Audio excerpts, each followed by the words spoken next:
Ethan, today is the 18th of July, the year 2026.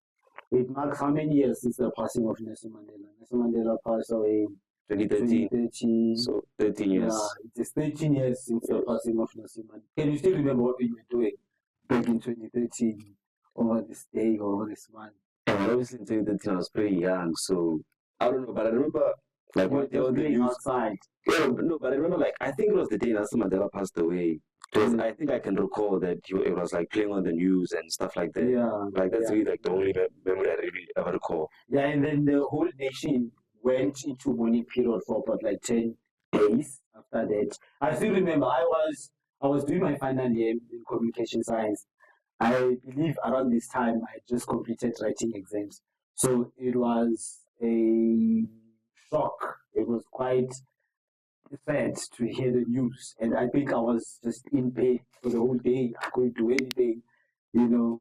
And yeah, there's just so much that we learned from Nelson Mandela. And obviously, 18th of July being the Nelson Mandela Day, when we dedicate 67 minutes of doing something good in commemoration of this apartheid stalwart, Nelson Mandela. So this legacy really needs to carry on because we live in a world where we need more kindness, we need more generosity, but at the same time, there's a very strong sense of individualism. And sometimes that is in conflict or that makes us forget how we are supposed to be more humane and how we as a people are supposed to be generous, be giving to each other.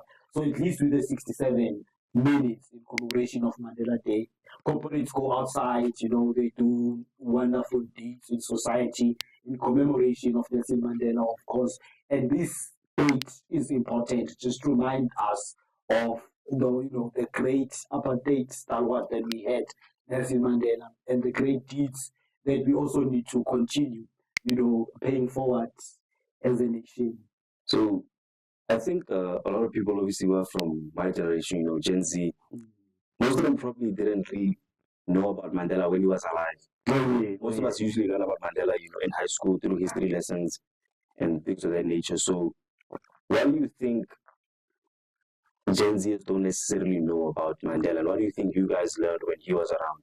And like, was he also a role model for the communities and the people around? Like, what did he represent while he was still here? Because I also came from a generation that didn't really experience apartheid firsthand.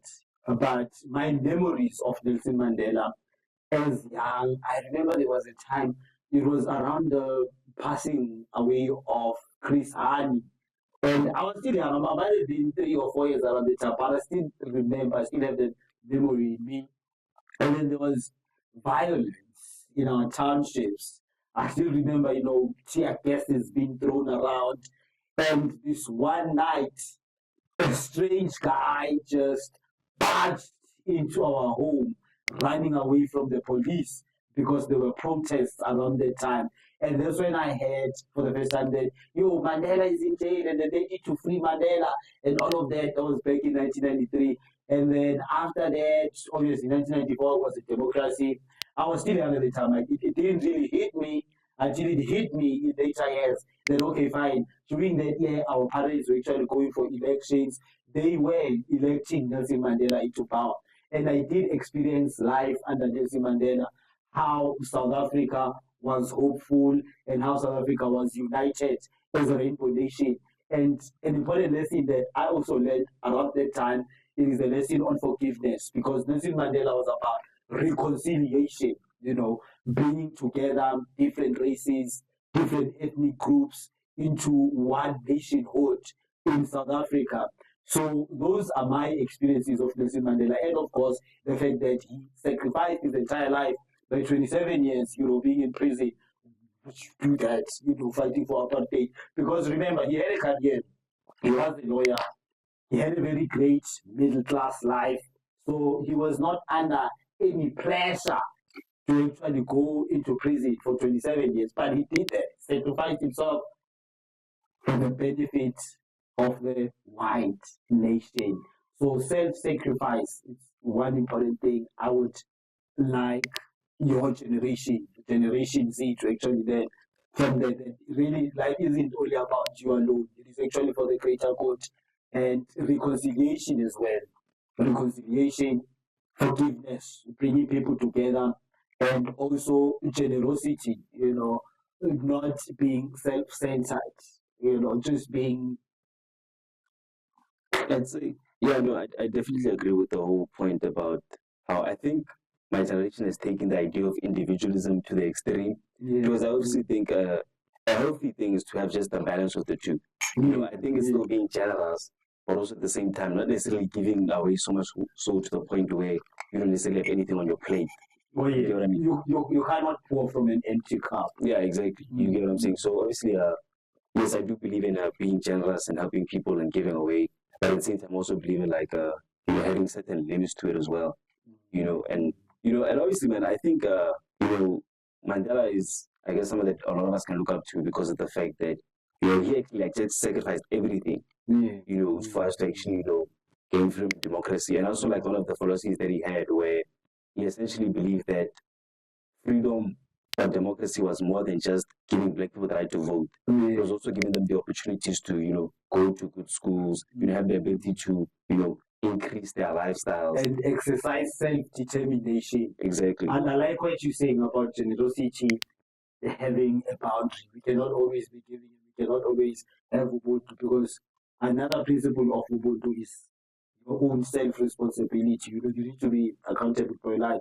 So you need to be self-determined in order to make a difference. You cannot always be on the receiving end. And sometimes when we talk about Ubuntu, these are some of the ideas that are not really focused on that. We also need to be self-determined as a people, as a nation, so that we not always be on the receiving end under the banner of Ubuntu. So what he also fought for was the self-determination of black people. And we don't want our viewers to misunderstand us. It's the 18th of July, we are commemorating Nelson Mandela. And we fully understand and we know that he was not the only activist, or he was not the only freedom fighter against apartheid. There were many more others. You have your Solomon Mahlangu, you have your Steve Bantu Biko, there's just so many other comrades who fought against apartheid. And we also give respect to them because it is due. Although today we're just focusing on talking about the life of Nelson Mandela because, of the 18th of July, International Nelson Mandela Day, and the 67 minutes where, we have to do good deeds. And also adding to those activists, I'd also add Winnie Mandela, because she's also a Mandela. And specifically during the time when Nelson Mandela was actually in prison, she actually really stepped up a lot. She also got arrested a few times also during protests. Basically, like obviously the government was against her, the same way they were against Mandela and things of that nature. But I think we can also appreciate the things that she did while Nelson Mandela was in prison.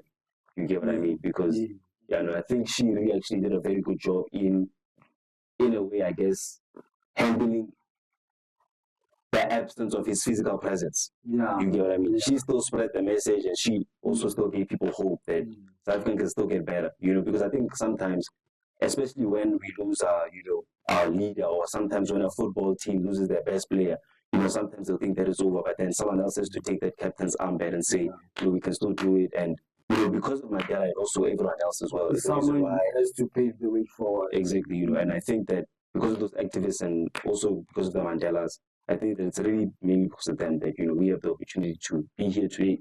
And I think that's the beautiful part of it. But I think one thing that we can now dive into is basically the philosophies that Nelson Mandela believed in.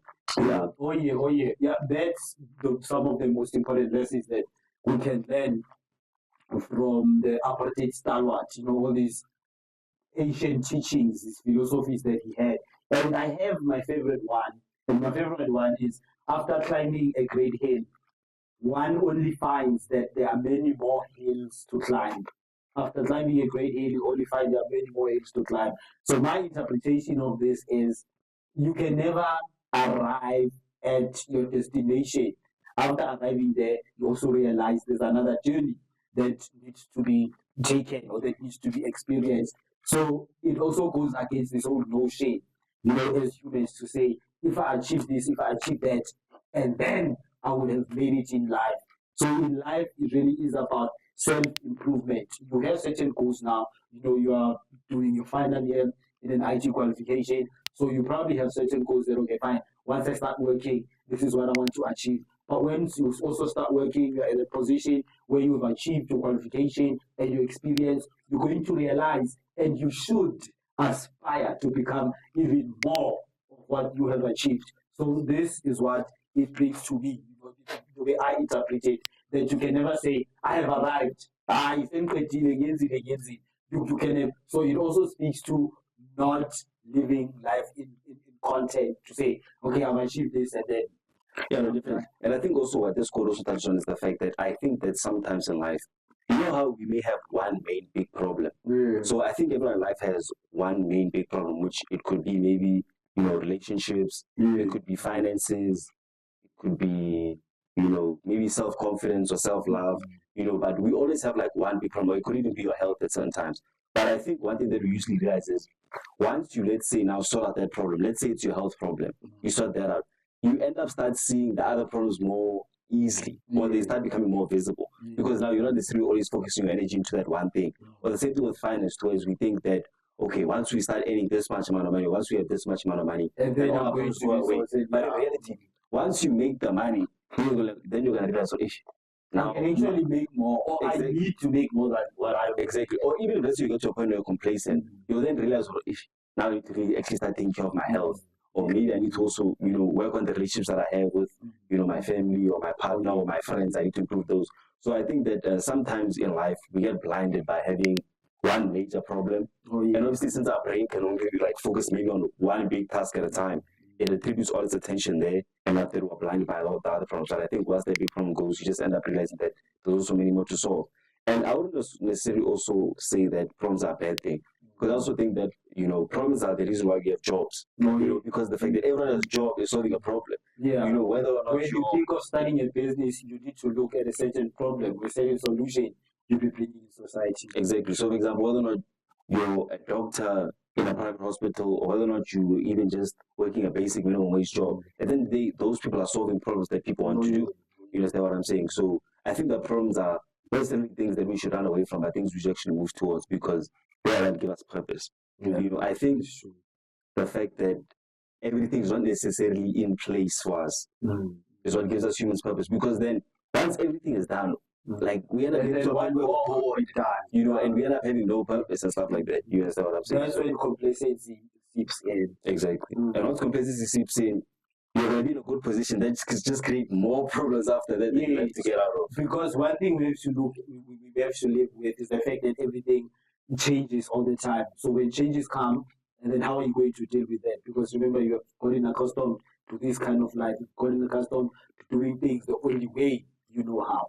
Exactly. And I think another point that we can also dive into is the philosophy he pushed, which was resilience matters. Resilience, yeah. Exactly. So obviously, spending 27 years in prison, that didn't stop him from still coming out and still, pursuing the same exact thing he wanted to pursue.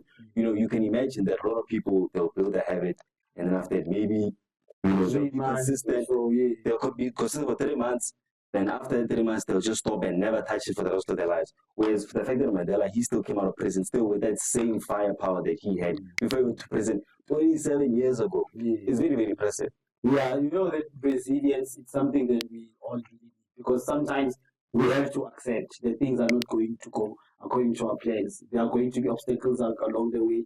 There are going to be hurdles that we need to jump. And you might even fail in whatever you're trying to achieve. But with the resilient spirit, that is when you know that, okay, fine, failure does not mean it's done. That's my destination, that's my fate. You just need to know that you shouldn't give up and that you should push forward. You should always push forward. So that's the resilient spirit. And then also with resilient, we also need to understand that life is not going to be just easy sailing. There are going to be many rivers that we have to cross. Many storms. There are going to be many storms that we're going to weather, we're going to have to weather. But the most important thing is, if your mind remembers that bigger picture, that, okay, this is where I'm trying to arrive, this is what I'm trying to achieve, and this is what I want to accomplish. So all these storms and all these other challenges that are coming your way, those are some things that you would understand. They are just part of the game. put in your way to distract you. But with a resilient mindset, you will know that, okay, that's the prize, that's the bigger picture that you need to move forward for. Yeah, and I think also, staying on this point before you leave it quickly, I think that also one thing that we should realize is also practicing resilience in our daily routines. Because being resilient can also just be something as basic as, doing your homework when you don't necessarily want to, or going to the gym or exercising when you don't feel like it, or you give the excuse that you're tired, but that you physically are able to do it. Your brain is just trying to trick you into relaxing and stuff like that, but you need to do that.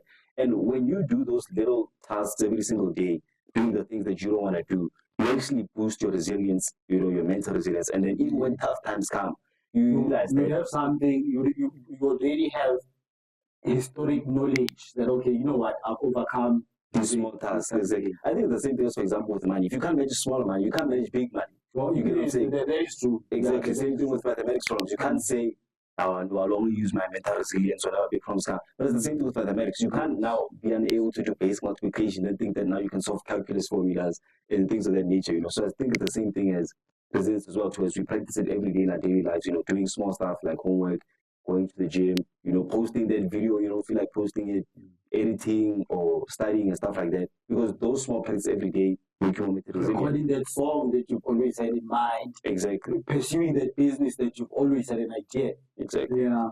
And with resilience, it extends to being passionate. Because when you're resilient, you really want to do something, and then it creates that burning desire inside of you to want to achieve it. So that's passion. And Nelson Mandela, on passion, he said everyone can rise above their circumstances and achieve success if they are dedicated to and passionate about whatever they do. Definitely. I think also when it comes to passion, I think that one thing that we also mistake is we think that passion is sometimes natural. I actually think that you can become passionate about something that you're not initially passionate about from the beginning. So for example, I think it's the same thing for me. Necessarily is I had an interest towards computers, but I wasn't necessarily passionate about them. But then actually once I started spending more time in the course, studying more, that's when I actually on my own just started developing an interest to say, let me see how these phones compare. How does the iPhone 17 compare to the Samsung Galaxy S26? How do these computers differ to each other? How do these CPUs differ from each other? Which one's more powerful and stuff like that? And learning more ended up making me love computers more. You get what I'm saying? So I started becoming passionate because of the fact that I took that interest that I had and actually did more research. And I think that you can do it with anything else in life, because I think without knowledge, I don't necessarily think that you could really become passionate about something. Yeah. Exactly. Yeah. So the lesson that needs to be learned about passionate, what I'm also gathering from you is that action produces passion. So we shouldn't wait to be passionate before we can take action in whatever we want to achieve. If you have an idea, if you have something that you'd like to achieve, just take that action towards it. And then passion will come along the way. And because passion is going to be a product of the progress that you are making after having taken action. Passion is going to become a product of the lessons that you are learning after taking that action. Because as you rightly explained it, that at first, yes, you knew about computers, but the passion wasn't so strong up until you enrolled for a qualification in computers. So now the passion has, grown a lot since then. So yeah, that's a lesson that people need to pick from that. Sometimes action they produce our passion. So let's not wait for passion. No, let me get inspiration first. Let me get motivation first, and then I start doing it. No, just start doing it. Just start doing it, break by break, word by word. Whatever that needs to be done, just start taking that one step at a time. Just start taking that action, because action indeed produces passion. Definitely. And I think we can also dive into the next point, which is nothing's impossible. I obviously think that I think this is more of a philosophical term than is actually a literal one. You get what I'm saying? Obviously, I can't fly.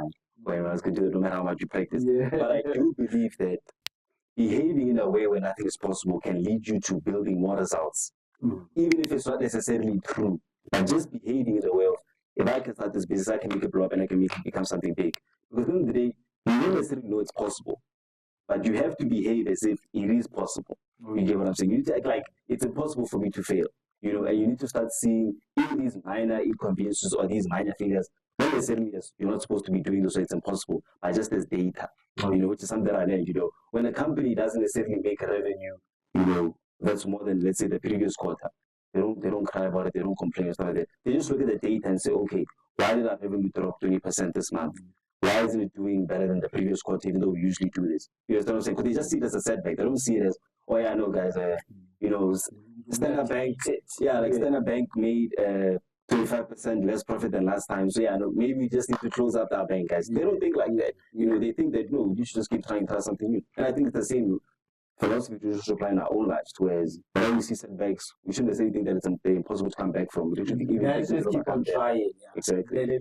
Let's just keep on moving forward, as we were saying earlier on, because things it may seem impossible until it's done, and then sometimes you might find you have an idea in mind or there's something that you want to achieve, and once you are on course or you've started trying to get to that achievement, you realize that okay, no, I actually have to detour and take other paths for me to get where I want to be. Not that it is impossible, but the thing is, there are certain spaces or there are certain areas that maybe you might need to detour in order for you to get to where you want to be. So really, nothing is impossible, because also, if we didn't know this whole philosophy that nothing is impossible, I feel a lot of people wouldn't be having a purpose in life. Yeah, exactly. A lot of people would just sit and say, no, I'm not good at this, or no, I don't have experience, or I'm not good enough to actually embark on this journey. So therefore, I'm just going to sit down and not do anything at all, because it is not going to happen. So really, it's important lesson for us to remember that it always seems impossible until it is done. Exactly. So this also brings out us to the importance of taking action, because when taking action, that is when you're going to erase those fears of failure. That is when you're going to erase that anxiety of not making it at all. Because once you've taken action, yes, you might not hit that pinnacle you were planning to reach, but taking action is going to put you somewhere. It's way better than where you were before. It is way better than where you were before. So it's very much important that we remind people that, let's take action to erase all these anxieties or to erase all these fears that we have, that we might not achieve anything at all, because nothing is impossible until it is done. And staying on this quote real quick, I remember Henry Ford, the creator of Ford. I believe they're the ones to create the car. If I'm not correct, I don't know, but he could be. But I remember he made a very beautiful quote where he said, if I ask people what they want, they tell me that they want faster horses. Which is crazy, because the fact that he saw that, no man, it's possible that we can actually create a vehicle that can take people from A to B. You get what I'm saying? Obviously, people would think that's ridiculous. The only way you can get from A to B is if you walk all the way, or if you're on a horse and stuff like that. But then you saw an opportunity that other people didn't see. And if he believed the things that 99.9% of people were telling him, then we wouldn't have cars today. You get what I'm saying? Same thing with our phones today, where with this phone, you're literally able to now film a video that someone in the USA is able to see it. Someone across the world is able to see it. But imagine if you told someone before phones existed that we will be talking to people from literally thousands of kilometers away. They don't believe you. That is why I always say, dream the impossible dream. I am a dreamer myself. There's so many dreams that I haven't achieved, I'm still pursuing. And I really want people not to limit themselves in terms of the ideas that they have, because we can be having the next idea of the biggest or the best invention that we haven't imagined, that we haven't ever seen. But if you're going to have the mindset that since people haven't imagined, since people have not seen this, and that it is impossible, then the invention is not going to come to life. So let's, in life, dream the wildest, dream the impossible dreams, because I feel that is where life unfolds all its miracles. That's where the limits broken. Yeah. Exactly. So yeah, man. Just to close up on this statement, I think a lot of us obviously don't start things because we have this fear of failure. But one thing that I always remember is the fact that when I die, I'm gonna walk away with nothing. Everything here is gonna be left behind. You get what I mean? The house that I'm gonna live in is gonna be left behind. All my possessions are gonna be left behind. So I might as well not be afraid of pursuing, because I have nothing to lose. Because then I'm not gonna be living with anything that I came here with in the first place. So all the failures aren't gonna matter. And obviously the success will always make more noise than the failure. Yeah, man, there's another one here. It says, what counts in life is not a mere fact that we have lived, It is what difference we have made to the lives of others that will determine the significance of the life we lead. That difference that we make in the lives of other people. And then this needn't be something that is extremely big, but it can also just be a small contribution your idea can make in the lives of other people. Take music, for instance. Someone may take it for granted. Ah, Christians making a lot of noise. But a lot of people escape from reality listening to music. A lot of people gain relaxation when listening to music. And some music teaches sometimes people so many things. So be out there and try to make a difference in the world. You know, the smallest difference that you can make through your idea, through whatever that you want to achieve, through whatever that you want to accomplish.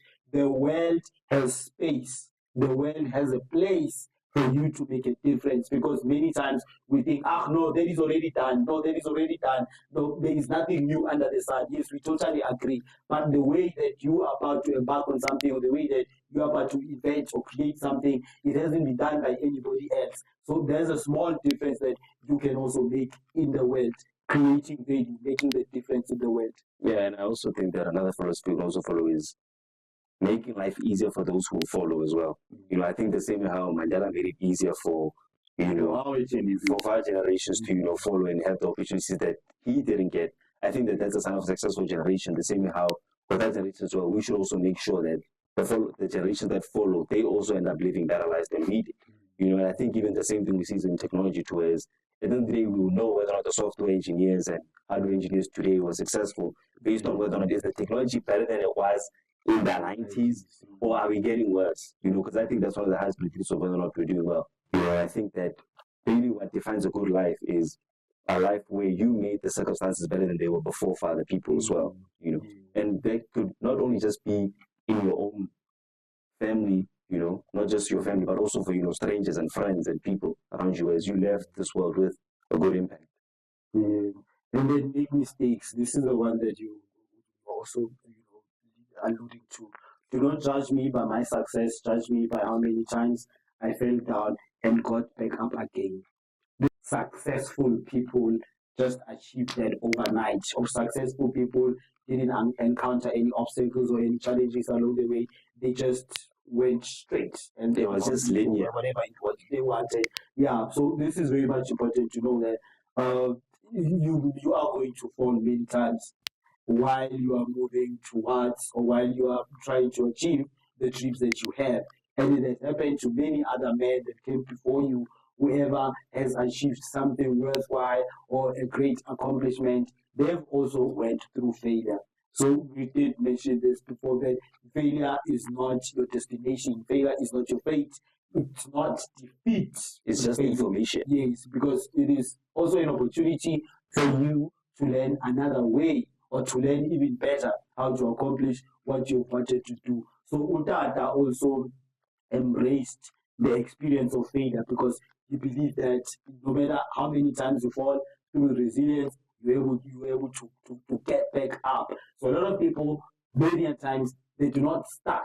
A lot of people, many times, they do not even take that action. Why? Because they're afraid, no, I'm going to fail. No one is going to buy my product. No one is going to view my videos online. No one, this business is not going to succeed. No, they're not going to hear me when I'm making a presentation, or when I'm proposing this business idea. So because of the fear of failure. So fail, go out there and fail. Just do stuff, for as long as there is an action, for as long as there is a course of action that you actually took, that you embarked on, the failure is actually going to teach you valuable lessons in life. Exactly. And I think also you can even predict the magnitude of someone's success also based on how many times that they failed. So, example, famous basketball player Michael Jordan, he's missed more shots than literally almost most players in the NBA. But we still remember him for the iconic NBA player that he was. But then if he never took those shots in the first place, with the fear that, no, I might miss stuff like that, he would have never even made the ones he made.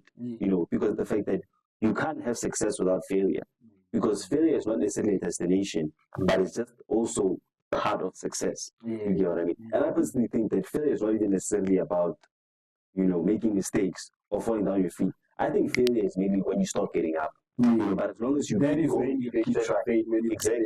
You know what I'm saying? Whereas in reality, when you're still in the process, you're still in the game, you haven't lost yet. You're just down a point or two, but you just need to come back, recollect yourself, and push forward. I think closing off, we can say that happy Mandela Day to everyone, and hope that, even if it's not for 67 minutes, just at least have one kind gesture to someone, even if it's someone you don't know, whether it's a family member or a friend, but just show some empathy and kindness to other people today as we're honoring Mandela and the things that he did.